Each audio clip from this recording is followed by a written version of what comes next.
우리에게 주신 하나님의 말씀은 디모데후서 3장 16절입니다. 다 같이 한 목소리로 받들겠습니다. 시작. 모든 성경은 하나님의 감동으로 된 것으로 교훈과 책망과 바르게 함과 의로 교육하기에 유익하니. 아멘. 왜 성경이 그토록 중요한가? 왜 이 성경이 우리 신앙에 그리고 우리 모든 인생에게 이렇도록 중요한가? 그 이유는 단 한 가지. 하나님께서 우주 만물을 지으신 창조주 하나님께서 우리 인간과 의사소통하는 방편으로 주신 것이 성경인 줄로 믿습니다. 하나님은 보이지 않으세요. 우리 만질 수도 없어요. 그러나 이 살아계신 하나님께서 우리와 의사소통하기 위해서 주신 것이 바로 성경이다라는 거예요. 1694년에 태어나서 1778년에 죽은 프랑스의 계몽주의 철학가 사상가인 볼테르가 이런 말을 했습니다. 앞으로 100년이 지나서는 100년 이내에 이 성경은 그리고 예수 그리스도는 이제 우리가 잊혀지게 될 것이다. 많은 사람들이 이제 더 이상 쓸모가 없게 될 것이다. 이렇게 얘기했습니다. 그러나 20년 후에 이 볼테르가 살던 집은 이제 제네바 성경 협회에서 그 집을 사들였습니다. 그리고 그 볼테르가 살던 그 집은 100년 이내에 지구상에서 이 성경이 없어질 것이다 얘기했던 그 집은 성경을 출판하는 출판사가 되었습니다. 무한한 능력을 지니신 하나님, 이 우주 만물을 지으신 조물주인 하나님이 우리와 커뮤니케이션, 교통하기 위해서 어떻게 교통할까? 어떻게 말씀하시고 우리가 어떻게 그 하나님의 지시함을 받으며 살까? 그 교통하는, 교제하는 커뮤니케이션을 이루는 방편으로 주신 것이 이 성경이다라는 거예요. 그렇다면 이 성경이 존재한다는 그 자체가 우리에게는 말할 수 없는 큰 축복 중에 축복인 줄로 믿습니다. 하나님께서 우리에게 주신 선물, 많은 좋은 선물이 있어요. 그러나 그 모든 선물 중에 가장 좋은 선물이 바로 성경인 줄로 믿습니다. 이 성경이 어떻게 해서 하나님의 말씀인가? 자, 이 성경이 하나님의 말씀으로 우리에게 주어진 것은 세 단계를 거쳐서 이루어졌습니다. 우선 간단히 그 성경이 만들어진 세 단계를 살펴보겠습니다. 첫 번째 단계는 구약에서 하나님께서 특별히 선택하신 하나님의 백성들, 특별히 하나님의 뽑으신 하나님의 일꾼들에게 특별한 계시를 주셨습니다. 그러니까 하나님이 자신을 모든 사람에게가 아니라 특별한 몇 사람에게 보여주셨어요. 그리고 그것을 기록하게 하셨습니다. 때로는 어떤 사람에게 보여주신 것, 그리고 어떤 사건을 경험하게 하신 것, 그리고 어떤 놀라운 어떤 그 사건뿐만 아니라 하나님께서 주신 계명을 어떤 의식으로, 어떤 규례로, 어떤 상징으로 주신 것들을 기록하게 하셨습니다.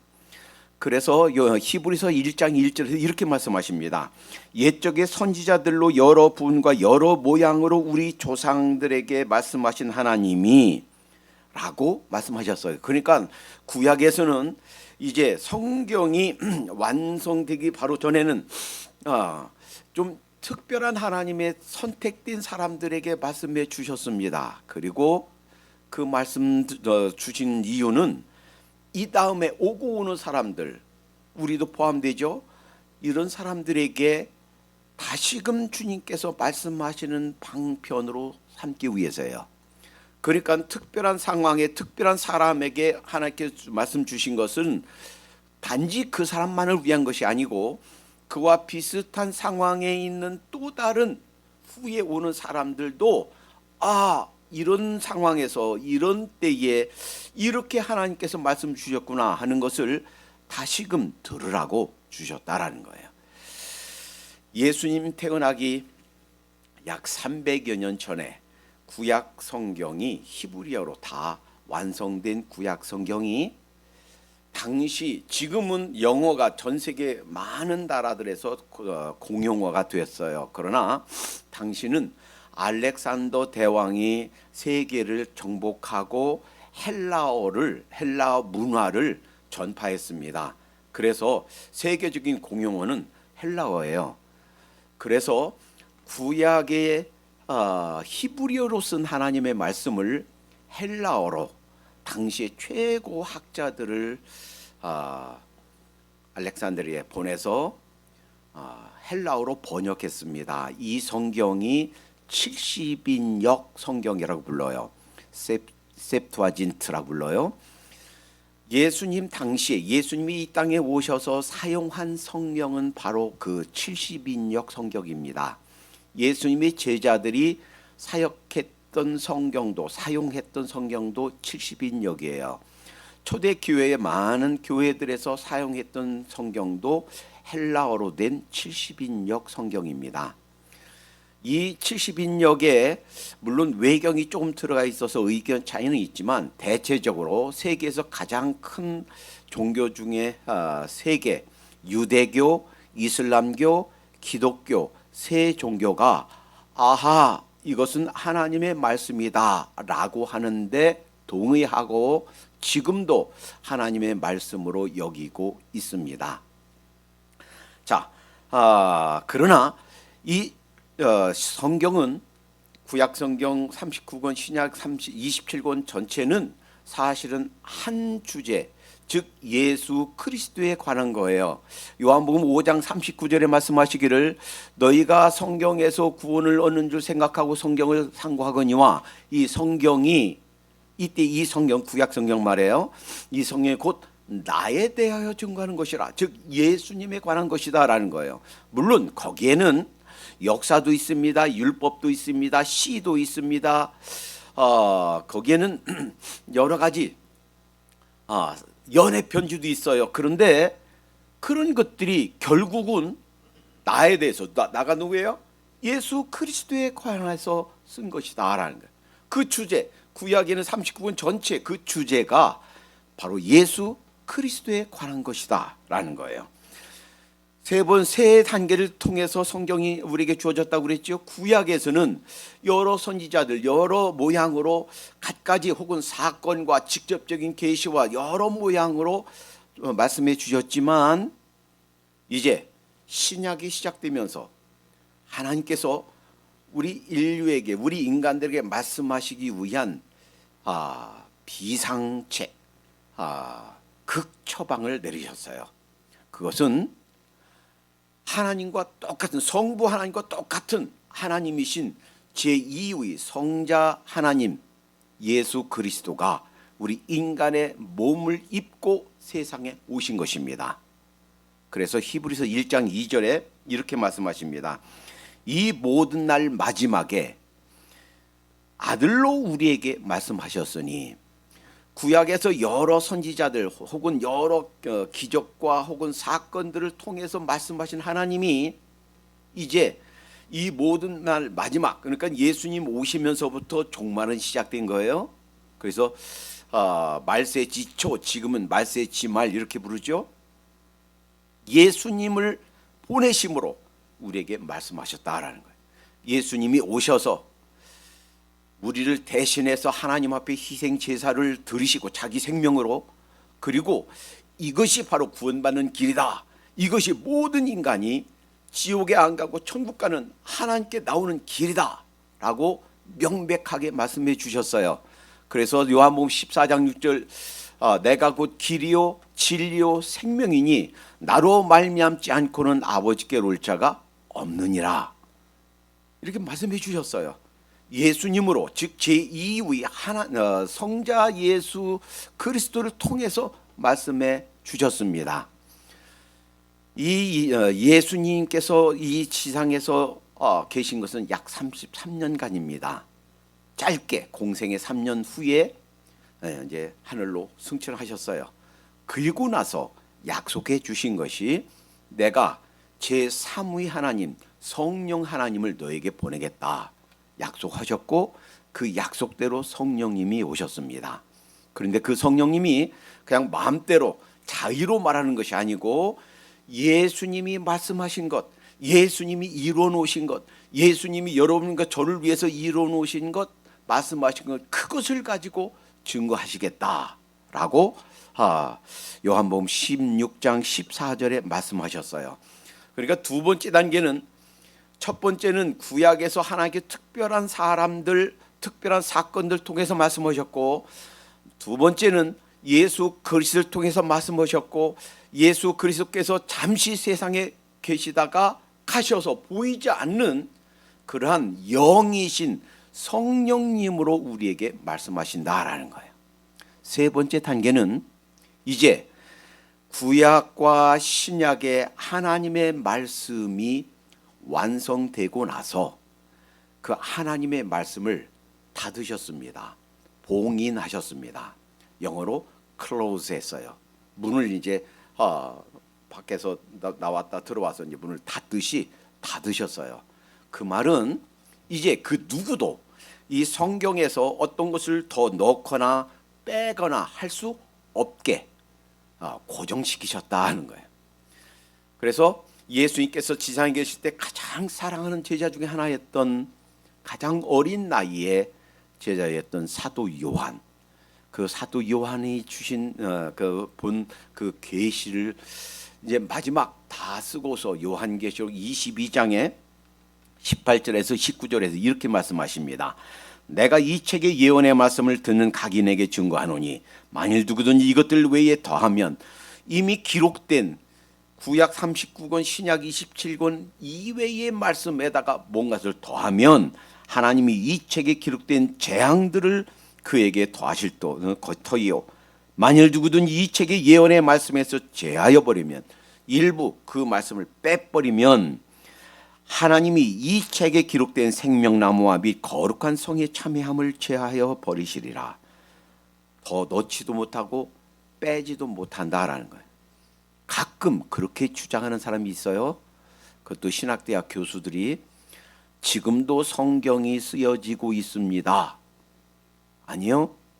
그 사람들은 어디에서 공부했고 어디에서 가르치고 얼마나 유명하고 얼마나 많은 지식이 있는지 몰라도 틀렸습니다. 그렇지 않습니다. 성경은 더 쓰여지지 않습니다. 맞춰졌습니다. 거기에 무언가를 더 넣으려고 하면 그것은 여러분들 믿지 않아도 좋습니다. 그런 사람들의 귀에 귀를 기울일 필요가 없습니다. 더 이상 이 성경이 변개될 수가 없습니다. 더 넣지도 빼지도 못하게 하나님께서 봉인하셨다, 닫으셨다라는 거예요.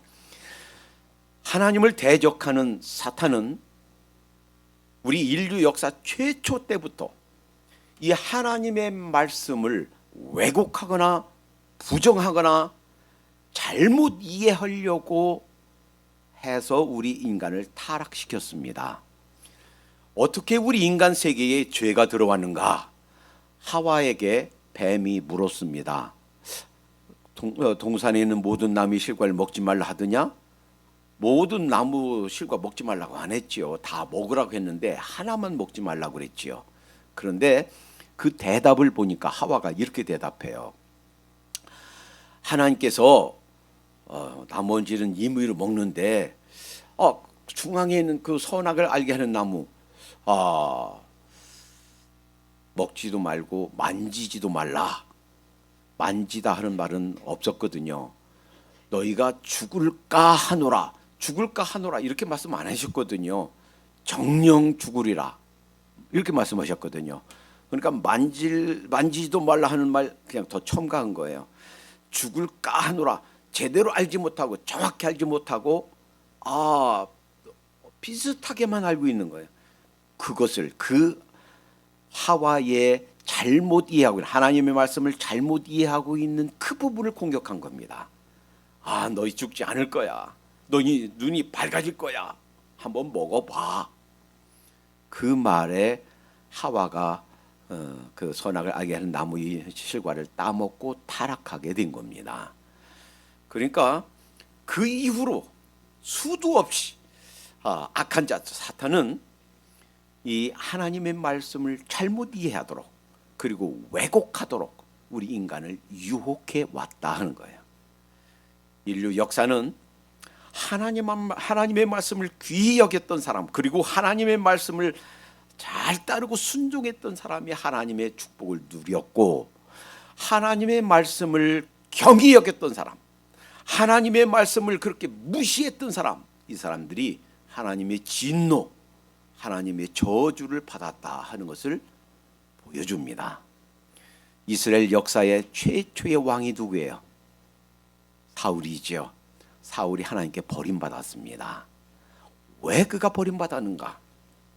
이것은 사무엘상 15장 26절에서 사무엘 선지자가 이렇게 사울이 버림받은 이유를 이렇게 설명합니다.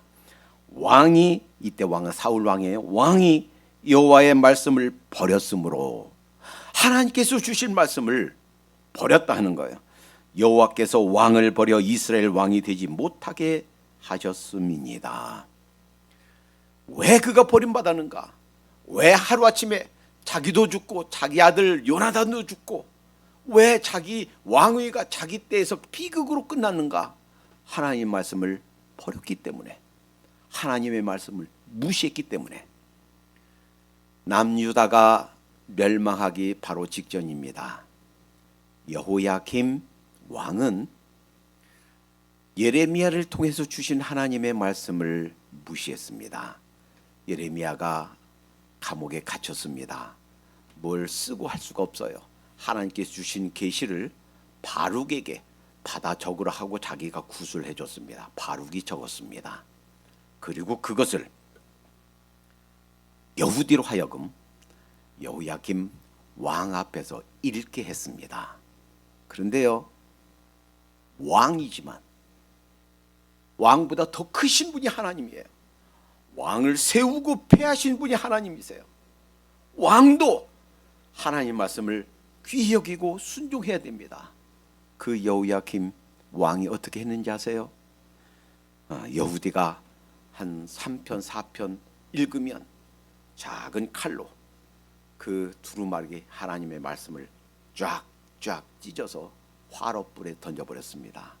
3편 4편 또 읽으면 주시오, 칼로 찍어서 화롯불에 던져버렸습니다. 왕에게 신하들이 말합니다.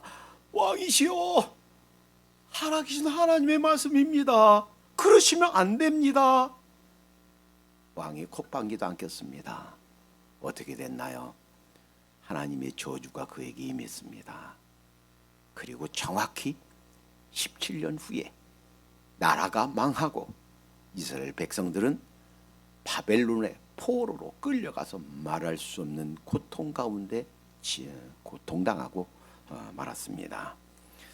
하나님의 말씀을 귀히 여겼던 사람들은 모두 하나님의 축복을 경험했어요. 그러나 하나님의 말씀을 무시했던 사람들은 큰 하나님의 저주를 경험했습니다. 자, 이제 역사가 흘러서 종말이 다가옵니다. 그러면서 전 세계의 머리 있는 학자들을 통해서 성경을 공격하는 것이 사탄의 전략이었습니다. 어떻게 성경을 공격하느냐고요? 이 성경 하나님의 말씀을 공격하는 공격 포인트는 두 가지입니다. 첫째는 이런 거예요. 창세기 1장부터 11장까지는 이 우주, 이 세계가 어떻게 지어졌고 어떻게 시작되었는가에 대한 기사예요. 그런데 이 부분을 사실이 아닌 설화다, 신화다, 이렇게 주장하는 사람들이 생겨났습니다. 예를 들면 이래요. 우리나라에도 홍길동전, 심청전, 장화홍련전, 여러분 어렸을 때 그 옛날 얘기 많이 읽었죠? 재밌게 읽었죠? 이것처럼 하나의 신화라는 거예요. 전래, 동화라는 거예요. 이스라엘 민족에게 있었던 그런 설화지 실제로 있었던 사건이 아니라고 보는 겁니다. 그래서 구약 성경 맨 처음 나오는 5성경, 창세기, 출애굽기, 레위기, 민수기, 신명기, 이 5책을 모세가 썼다라고 구약 성경에 증거하고 있는데 그걸 믿지 않는 거예요. 아니다. 모세가 쓴 것이 아니고 그 후에 이스라엘 사람들의 옛날 얘기를 그냥 누군가가 정리해 놓았을 뿐이다. 이렇게 주장하는 거예요. 여러분, 이렇게 주장하는 사람이 누군지 아십니까? 각 교단의, 한국과 미국의 각 교단의 대표적인 신학교의 신학교 교수들이에요. 그래서요, JEDP설, J는 여호와, 야훼 문서, E는 엘로힘 문서, D는 디우데로노미, 신명기 문서, 그리고 P는 프리스트, 제사장 문서, 여러 자료들이 이렇게 돌아다니는데 홍길동전, 심청전 여러 버전 중에서 누군가가 이렇게 모아서 편집했듯이 하나님의 말씀이 아니고 모세가 쓴 게 아니고 그냥 편집됐다 라고 말하는 조금 어려운 단어로 편집 가설이에요. 아이고, 그거 뭐 이렇게 믿으면 어떻고 저렇게 믿으면 어떻습니까? 이게 굉장히 중요한 사실입니다. 우리 평신들에게 조금 어려울지 몰라요. 그러나 잘 기억하세요. 교회라고 다 같은 교회다 생각하면 큰일 납니다. 신학대학이라고 다 똑같은 신학대학이다. 천만의 말씀이에요. 한국에 있는 각 대표적인 신학대학들도, 미국에 있는 많은 유명한 신학대학들도 이렇게 잘못된 것을 가르칩니다. 편집 가설을 받아들이기 시작하면 성경이 결국 하나님의 말씀이다라는 신앙이 무너집니다. 우리들의 모든 신앙, 예수님에 대한 신앙 기독론이죠. 어떻게 구원받는가 구원론이죠. 어떻게 이 종말이 이루어질까 종말론이죠. 이 어떻게 교회가 무엇인가 교회론이죠. 이런 모든 교리들은 바로 성경이 하나님의 말씀이다. 이것을 기초로 해요. 그런데 성경이 하나님의 말씀이다 라고 하는 것이 무너지면 결국 모든 교리들이 다 허물어집니다. 모래 위에 세운 집처럼 다 허물어집니다.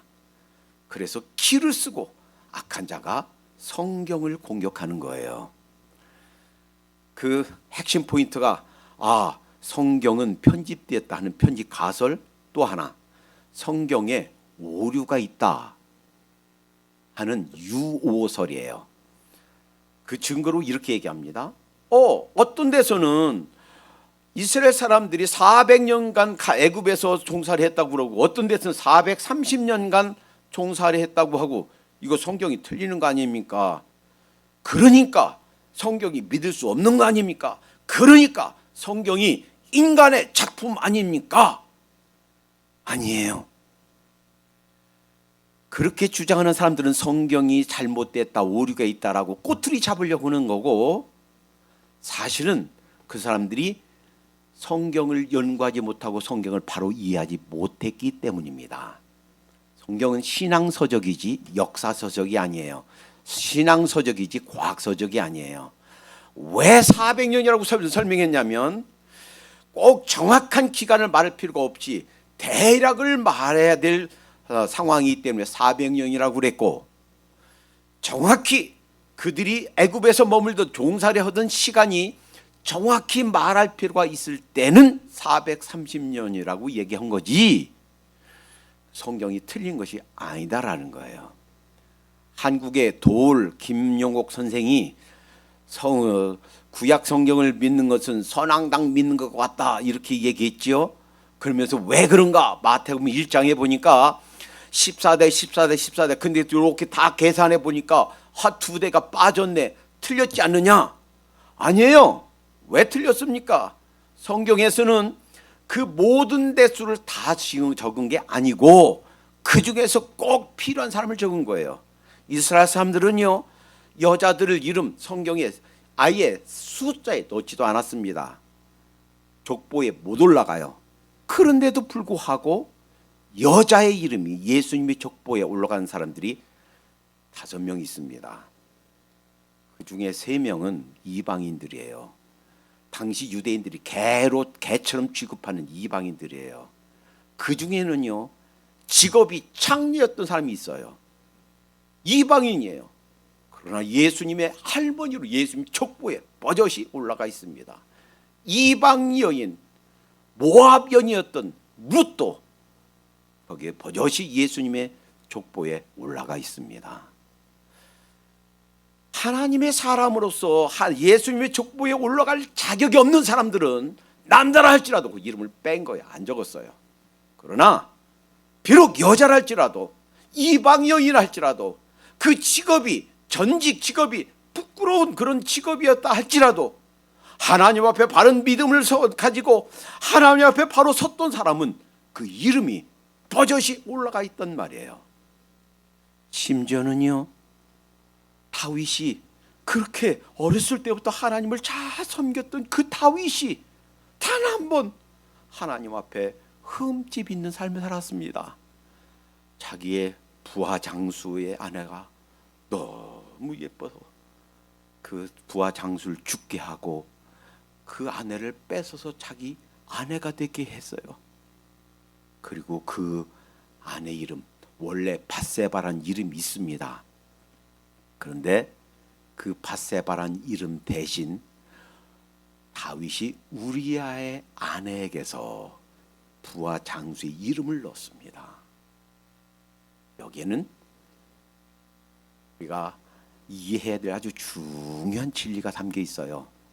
하나님께서 하나님 잘못했어요. 우리 죄에 대해서 통회하고 자복하면 용서하시되 완전히 용서하신다. 다시는 기억하지 않으신다. 라는 것을 아주 간단한 그 족보 이름 올라간 것 하나로 강력한 웅변 같은 하나님의 메시지를 담아주신 줄로 믿습니다. 그러니까 많은 사람들이 성경이 틀렸다, 오류가 있다라고 하는 것은 그 오류가 아니고 조금 더 깊이 연구해 본다면 우리가 상상하지도 못했던 깊은 진리들이 담겨 있다는 거예요.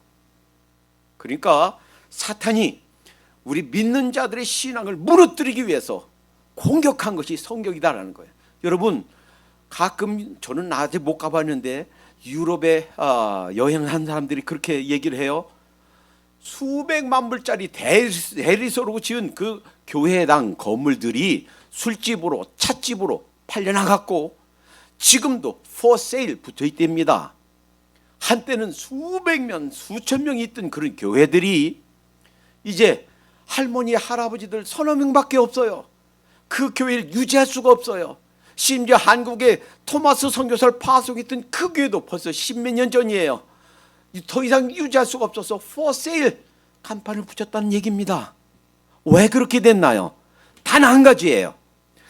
작은 견해 차이인 것 같은데 성경이 바로 편집 가설을 받아들일 때 성경이 오류가 있다라고 하는 것을 받아들일 때 결국 성경론이 무너져요. 성경이 하나님의 말씀이다 하는 신앙이 무너져요. 결국 다 무너지게 됩니다.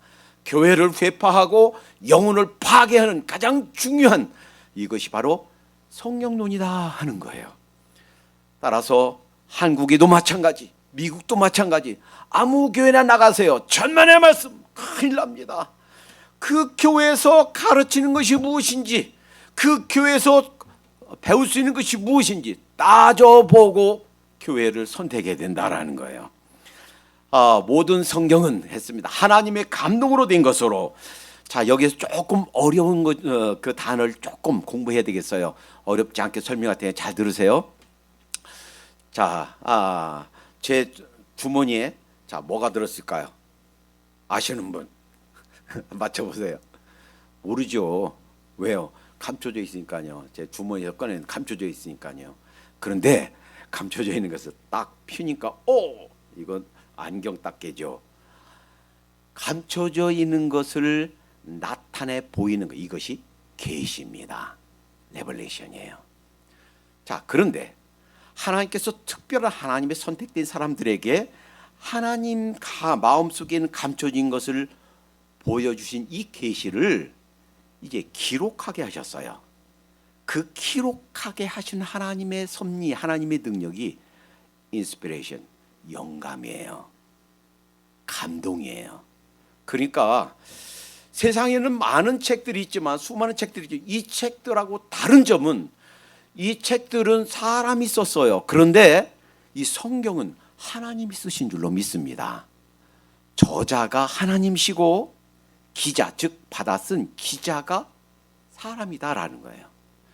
자, 그다음, 자, 또 하나, 우리 사람들이 이것을 이제 성경을 읽을 때 이 세상 책들하고는 틀려요. 우리가 이 성경을 읽을 때 하나님께서 우리에게 말씀하십니다.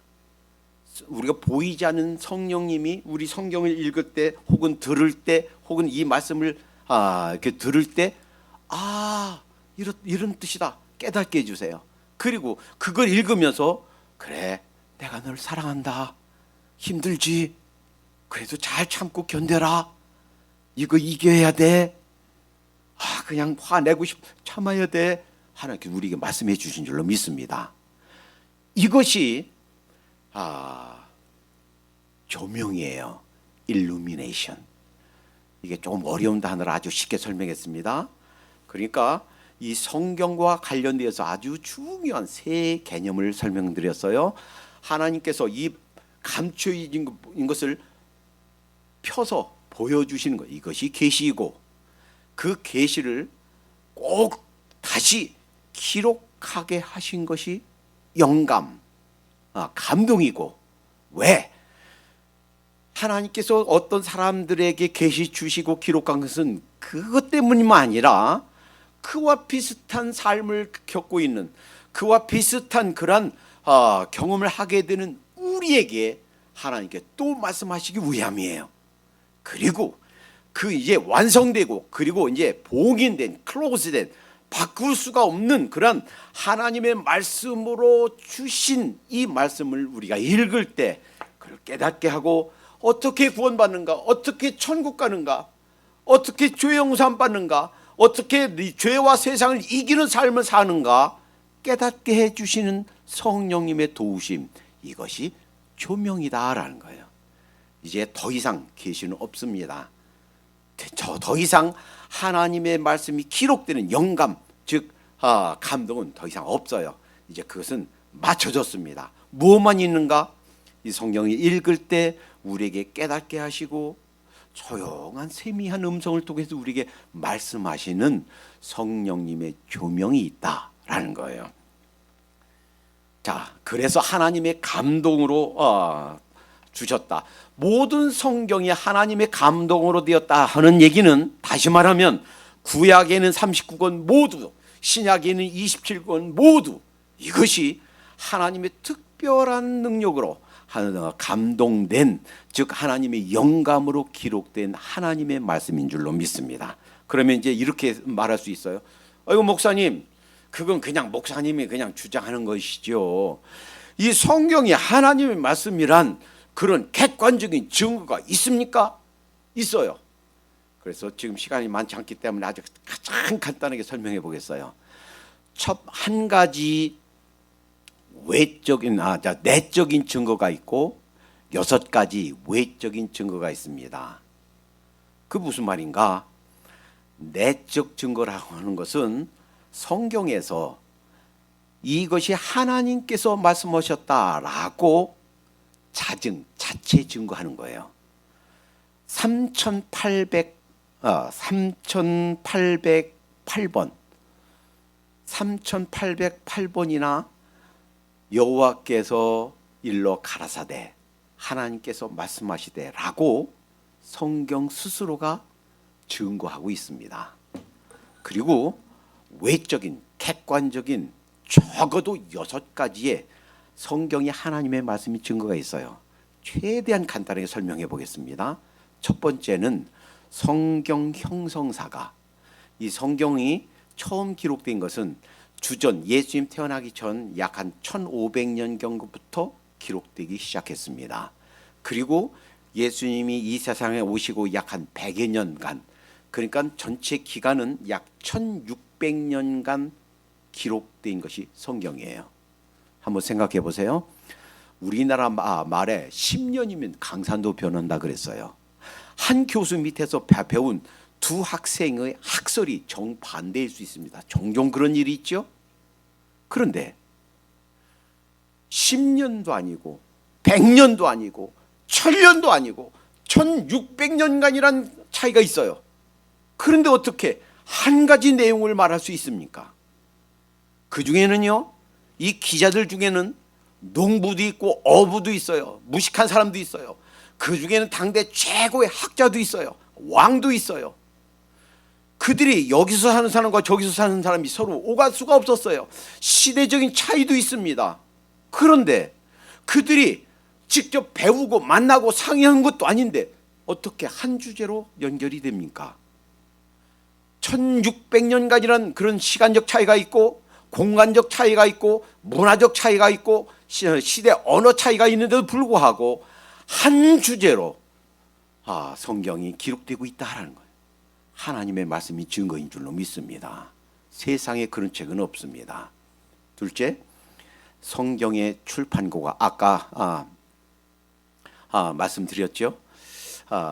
성경이 앞으로 100년 내에 없어질 거다.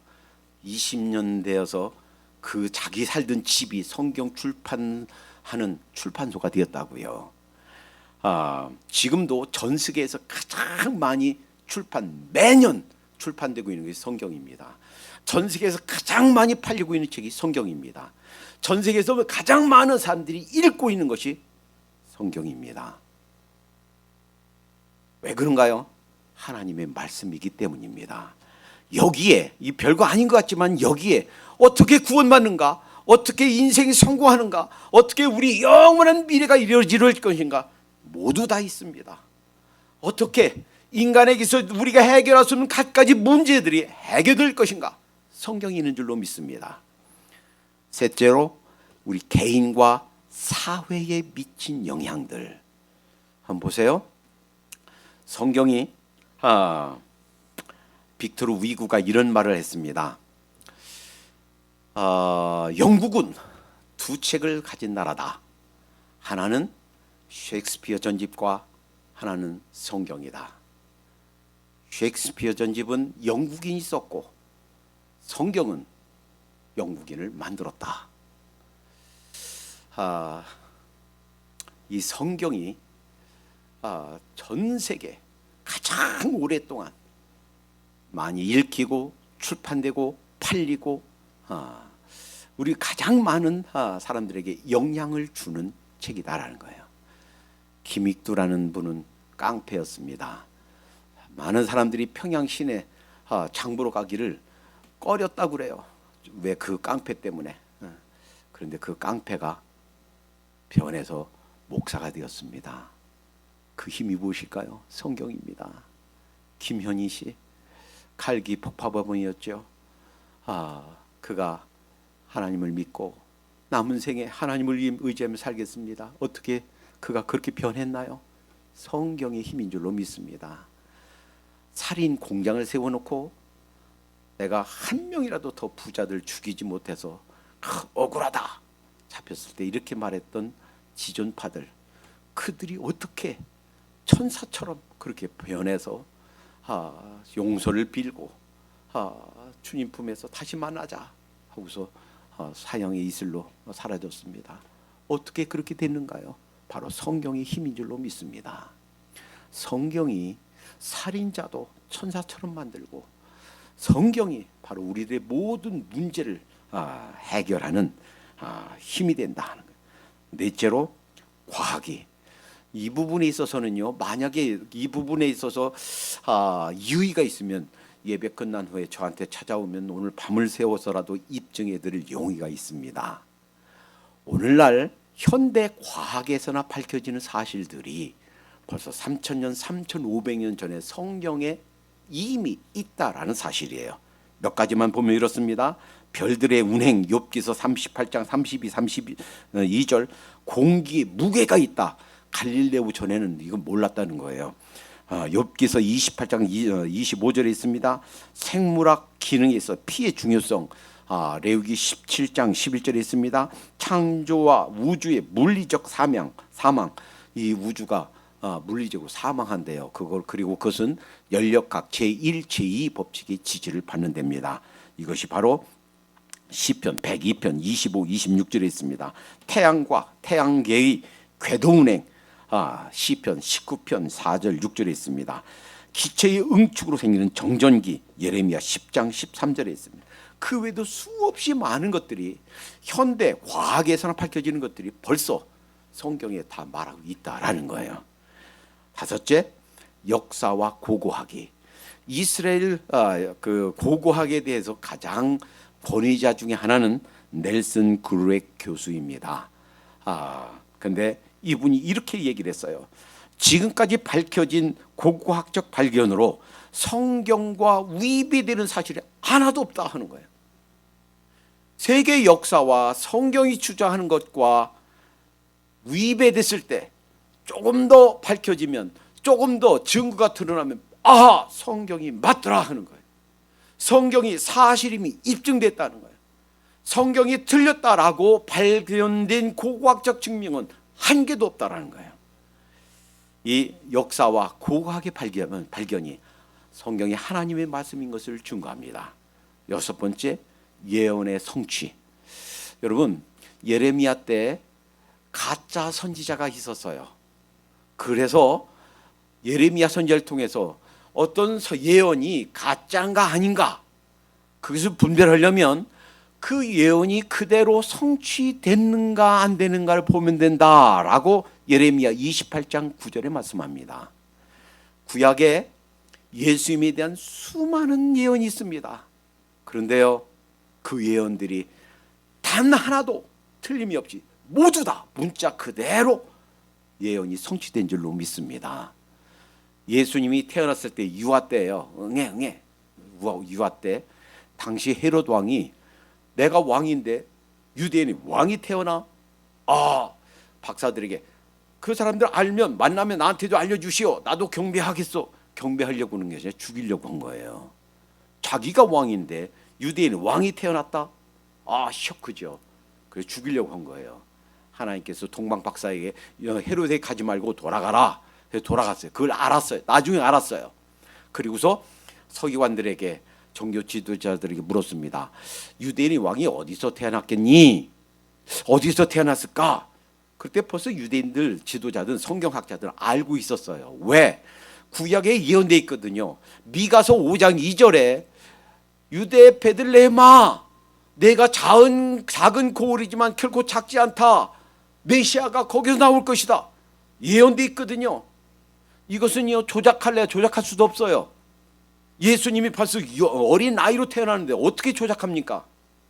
그런데 마태복음 2장 1절에 유대 베들레헴에서 예수님이 태어났다 그랬어요.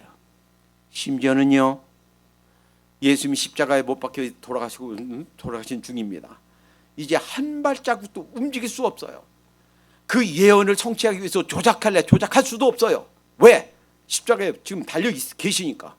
그런데 그 예수님을 못 박은 병정 군인들이 예수님의 옷을 누가 가질까? 제비 뽑자. 가위바위보. 제비 뽑고 있거든요. 이것도요, 그냥 된 게 아니라고요. 그대로 예언됐다. 시편 22편 18절에 그대로 예언된 거예요. 예수님에 대한 그 모든 사실 단 하나도 틀림없이, 어김없이 문자 그대로 성취됐다는 거예요. 그것이 바로 성경의 하나님의 말씀이 증거예요. 이런 증거들을 더 보고 싶습니다. 그렇다면 저는 밤을 새워서라도 그 증거를 보여드릴 용의가 있습니다. 성경은 하나님의 말씀입니다. 이것에서 무너지면 사실은 조그만 차이인 것 같지만 사실은 신앙 전체가 무너집니다. 유럽 교회가 무너진 이유가 거기 있습니다. 미국 교회는 이 자유주의 신앙으로부터 지키려고 하는 몸부림이 있었습니다. 그런데 문제는 한국 교회는 이것에 대한 각성이 없습니다. 작은 차이인 것 같지만 우리의 전 신앙을 허물어 버리는 이러한 견해들을 두려워할 줄 모르고 경계할 줄 모른다 하는 거예요.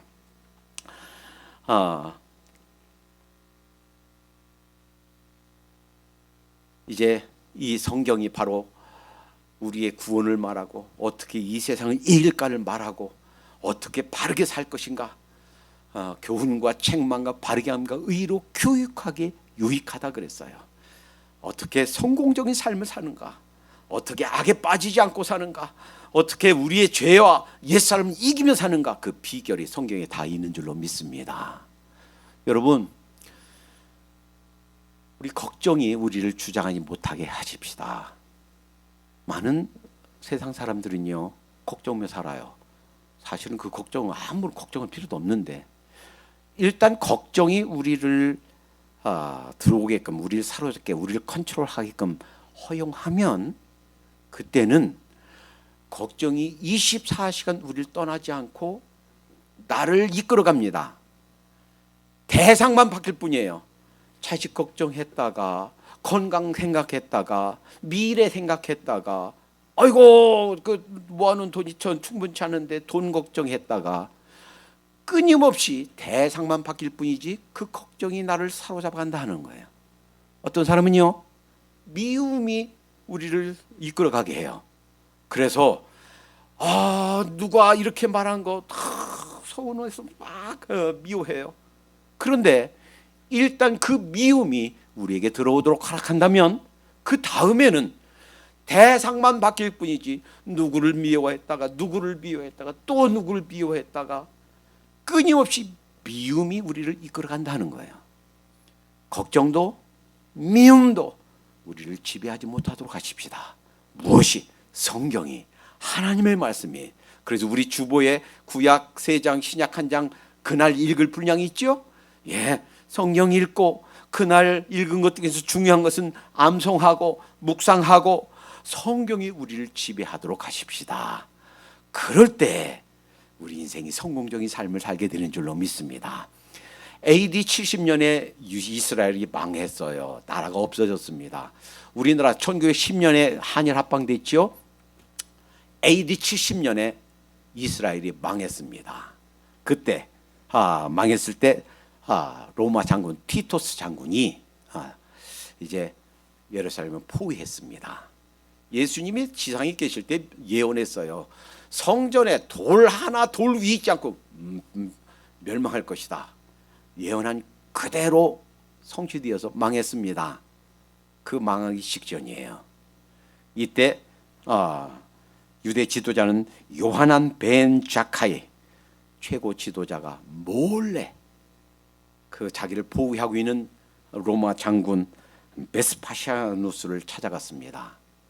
그리고 머리를 조아려서 부탁했습니다. 이제 우리나라가 망할 걸 압니다. 당신들이 곧 정복하게 될 걸 압니다. 한 가지 부탁이 있어 이 늙은이가 왔습니다. 꼭 이 부탁 들어주시오. 가면 작은 학교가 하나 있을 겁니다. 다 파괴해도 좋고 다 죽여도 좋은데 그 학교만은 킵하게 해주시오. 그 당시 총사령관이 그 부탁을 들어줬습니다. 그 학교에는 성경 하나님의 말씀이 있었습니다. 그리고서 2000여 년이 지났어요. 1948년 나라가 없이, 우리나라는 36년, 사실은 35년이라고 그러죠. 근 2000년간 나라가 없이 유리방황하면서 살았습니다. 그리고 1948년 독립하면서 이들이 이렇게 입을 모아 말했습니다. 하나님의 말씀이 살아있던 그 학교를 그 총사령관이 남겨주었기 때문에 그 결과로 나라가 다시 서게 되었다.